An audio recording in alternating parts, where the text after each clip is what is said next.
The foremost educationist in Nigeria, Dr. Ikoku, is from Arochukwu. You have him on the 10 naira note.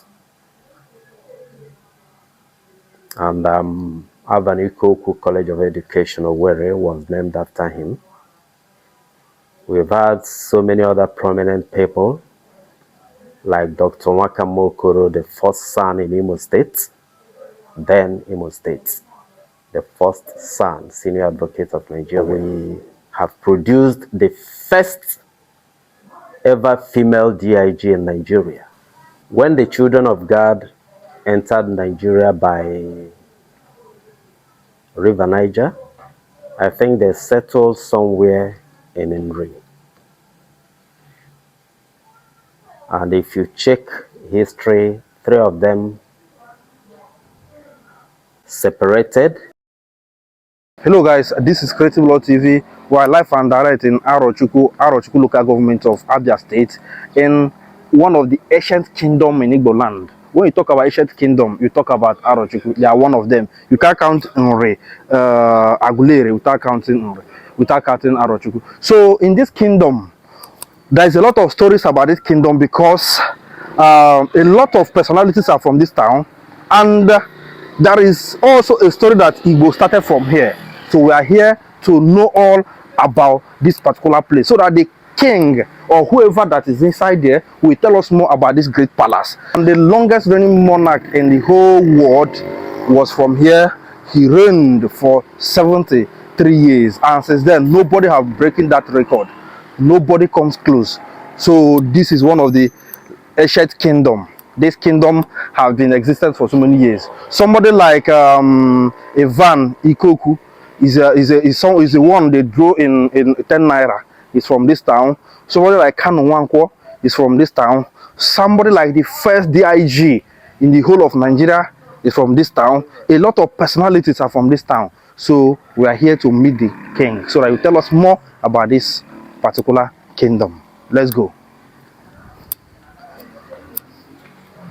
I am Maze Kanu Okoro Kanu Oji Okoro Okennachi, the Grand Prince of Arochukwu Kingdom, the Chief of Staff to His Eminence, Engineer Dr. Eberechukwu Oji, and the traditional Prime Minister thereof. This is the palace of His Eminence, the Eze Aro of Arochukwu Kingdom. Arochukwu is a very historical, ancient kingdom. And I think the first in Igbo land. If you trace back by history, when the 3 sons of God came to Nigeria from the river in Anambra, the guy called Arodin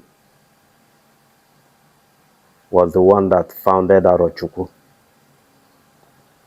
according to Biafran history, ancient history. And Arochukwu has existed for many centuries before the coming of the white men. They had dealings with the Portuguese before the British expedition. We have had many kings, from the founder, Maze Okennachi, of blessed memory, and we are his descendants, and Okennachi is one of the lone fathers of the land that produces the Eze Aro. And in this family, Ugwuoke, we've had many kings by way of history and a queen, up to my grandfather, Eze Aro, who ruled for 73 good years I think that record is unbeatable in the world as of today. Other nearby ones ruled for 72 years, so he's the longest ruled monarch in contemporary modern history. He started reigning from 1914 to 1987, good 73 years. That record stands unbeatable. I'm his grandchild, and so is His Eminence, Dr. Arochukwu. Arochukwu is a great kingdom, and we are very peaceful and hospitable. But then we don't allow ourselves to be trodden upon. No kingdom has ever risen against us and won. We sent emissaries in the past to help other Igbo communities, to defend them from those who wanted to oppress them. And by adjudication, we had the long juju of Arochukwu, the Ibini Ukbabe, an oracle that attracted people from far and wide for justice. We have a lot of diaspora communities in Igbo land and beyond. We have a diaspora community in Equatorial Guinea. We have all over Anambra State. You talk of Ajale, Enugu. That is Ojari, a village called Ojari here. And that is where my ancestral grandmother came from. Amago in Ajale. We have other communities, Ndi Owu, Ndi Kerionwu. They are from Ibom village, the next village here. We have Arondi Zogo, a village here called Amanku, where Mazi Zogo emanated from. We have so many other diaspora communities like Arepa, we Arajatakere, Arondi Kerionwu. In Ngwa land here, we have so many communities, Arongwa. We have Aroji in Owerri, we have Oji River in Enugu, many diaspora communities. So, and now we are trying to bring all of them together like it used to be. We have Aro settlement and community in Oguta and the environs. And that was why in 1976, when there was problem in Oguta, it was my grandfather, Eze Aro that the then military governor of the then Imo State, Captain Ndubuisi Kano, now I think he retired as a commodore, sent to arbitrate, and he made peace. So he was a peacemaker and a justice of the peace. So Arochukwu Kingdom is very dynamic, very peaceful, very hospitable, and we are very hardworking people. We engage in trading. Seriously, we are traders. And when the white men came, we also did well in education and secular work. At least the foremost educationist in Nigeria, Dr. Ikoku, is from Arochukwu. You have him on the 10 Naira note. And Ikoku College of Education, Owerri, was named after him.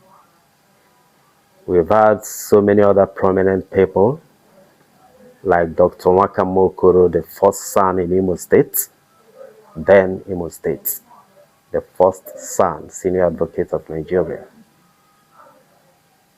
He hailed from here.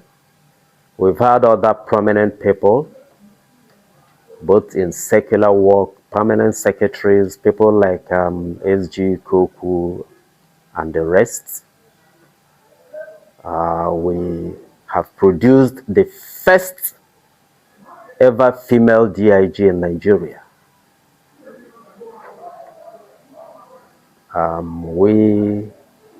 Both our men and women are very hardworking, very resilient.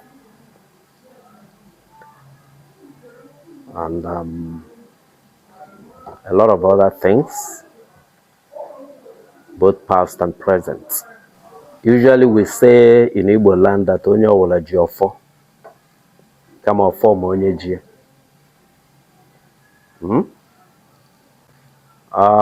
Aguleri, Nri are one of the ancient communities in Igbo land. When the children of God entered Nigeria by River Niger, I think they settled somewhere in Nri. And if you check history, 3 of them separated. Arodin came towards here, founded Arochukwu. Ekat Ekpene, now called Ekore Ekpene. Most of the communities here, the Igbo communities, and if you go to Nri, but then Nri came here to collect Ofo. That tree you saw there is Ugwuoke. Most of the Igbo communities come here to collect Ofo. So I wouldn't know which one is first. I wouldn't know which one is first, but I don't think that is very important. We know we have ancient communities in Igbo land. You see, in ancient time, settlers come together and they live together until you differentiate yourself. By history, the world was one when they spoke one language until God confused the languages and people started separating. So they cohabited with the Bibios. But then something may have happened, something may have happened in the past. And there was a war, really, and then they sent them packing. It's like the Israeli and the Palestinians. They fought to regain Gaza. They fought to capture Jerusalem. So it is theirs. Arochukwu is ours. Come to settle in a place and maybe there are handfuls of people who don't want to cooperate with you. The best thing you do is either annihilate them or you send them packing. So I think that's what's happened. Okay.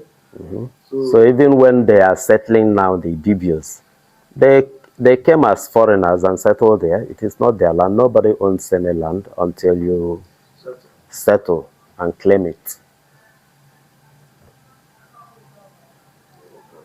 So what we are talking of now is history of so many centuries past. He started at a very tender age. The exact age is not ascertained. History had it 12, 14 years, but that is false. He was past that age. Like in those days in football, white men usually underrated our boys like Andoka Ubedo and things like that. They took them by their size, comparing to the size of their children, and not knowing that these were old men, you know. So my grandfather was past that age. He was past that age. But you know, in those days, they were very vibrant and young looking because they ate natural food. So I believe he was more than 14 years when he started ruling. He was born way back 18 something, not in the 90s. And he was the one who was the right person to ascend the throne at that time. He was. No controversy about that. Okay, the Chevrolet. Yeah. That was not the first car he drove. He drove so many other cars as a paramount ruler then. There was one he drove, I think it was called Opel. He also drove Volkswagen. This one was bought in before independence in the 50s, middle or late 50s. So to show you how prominent he was one of the first-class traditional rulers, not only in the East, but in Nigeria. It's very old. We came into the world and we saw it. I'm over 60 now, so I came into the world and I saw the building. In fact, this is one of the ancient buildings in the kingdom. One of the first with zinc. Okay, thank God. One of the first with zinc. The zinc was brought from Scotland. The cement was brought in by from Scotland. There's a symbol on top of the house, two front edges. That is Scottish emblem. You know, because then Scotland wielded influence here in trade and so on. So they said the cement they used came in a drum. You know this drum that used to have big rings, two big rings, around it. So it said that was the drum they used to bring the cement from Scotland, and they used to drag it in the sea by ship. So if you see that the block, like when we got light in 1984, to wire that house, they needed chisel to open holes on the wall. Because if you were using even concrete nail, it will be sparking fire. So it was built by which? Your grandfather or your great-grandfather? My grandfather. We have 3 kindreds in Arochukwu that make up Arochukwu. The Okennachi, like I said, the Bomisi, and then the Eze Aro. These are the main 3 kindreds in this kingdom. We are united. If we come together, you might not know the difference, except when we are observing pure tradition. We sit together, we do our things. So the youth of Arochukwu is very law-abiding, very hardworking, and that is why we have produced a lot of young ones in almost every field of endeavor. During Rangers, we produced Stanley Okoronkwo, the footballer, the famous footballer. We produced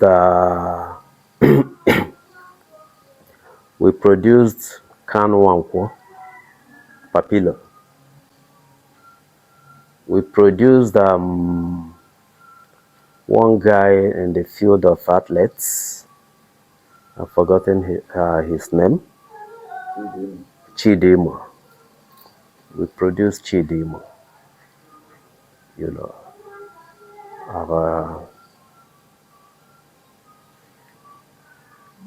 in almost every field of endeavor, we have people who excelled and those who still excel today, both abroad, both in Nigeria, and even at home. My advice to them is to emulate the examples of their elders who were very hardworking and resilient. A lot of things are taboo to our culture, like cultism, use of drugs and narcotics, stealing, armed robbery, gangsterism, and other vices. We are known for people who were trained to work hard